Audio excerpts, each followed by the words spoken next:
এই শীতে তরতাজা ধনিয়া পাতার ভর্তা খেতে কম বেশি সবাই পছন্দ করে। আর যদি হয় মাছ দিয়ে ভর্তা তাহলে তো কথাই নেই। নমস্কার সবাইকে, আজকে থাকছে মাছ দিয়ে ধনিয়া পাতার ভর্তা, যা দিয়ে পুরো থালের ভাত নিমিষেই শেষ হয়ে যাবে।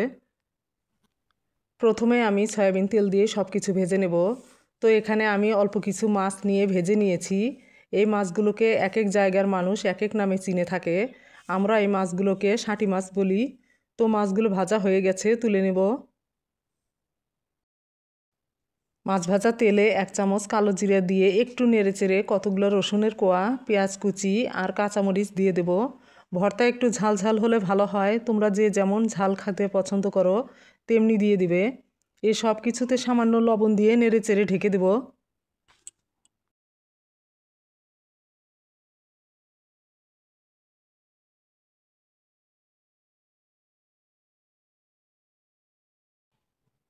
পেঁয়াজগুলো এমন ভাজা হয়ে এলে ফ্রাই প্যানের এক সাইডে রেখে ধনিয়া পাতাগুলো দিয়ে দেব।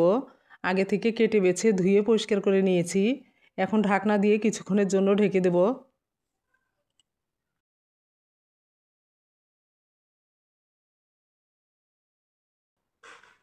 ধনিয়া পাতাগুলো সেদ্ধ হয়ে এলে সামান্য হলুদের গুঁড়া দিয়ে আরও একটু ভেজে জলটা নিয়ে নেব।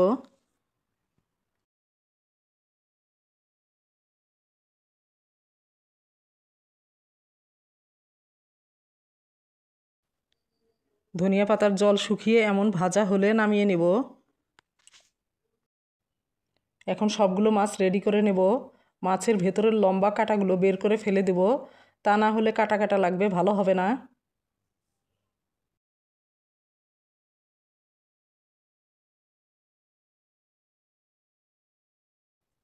এখন একটা মিক্সির জারে সব কিছু নিয়ে 1 টেবিল চামচ সরিষার তেল আর স্বাদ মতো লবণ দিয়ে দেব।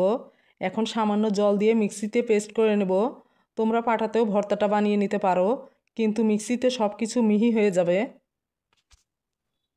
ফ্রাই প্যানে সামান্য সরিষার তেল দিয়ে ভর্তার পেস্টটা দিয়ে একটু নেড়ে চেড়ে নেব, যেহেতু আমি এখানে জল ব্যবহার করেছি।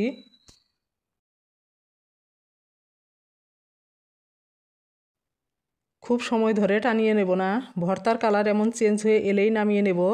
এভাবে একবার ভর্তা বানিয়ে খেয়ে দেখবে, অনেক টেস্ট হয়। অনেকগুলো ভর্তা একবারে বানানো হয়ে গেল, ফ্রিজে রেখে কয়েকদিন খাওয়া যাবে।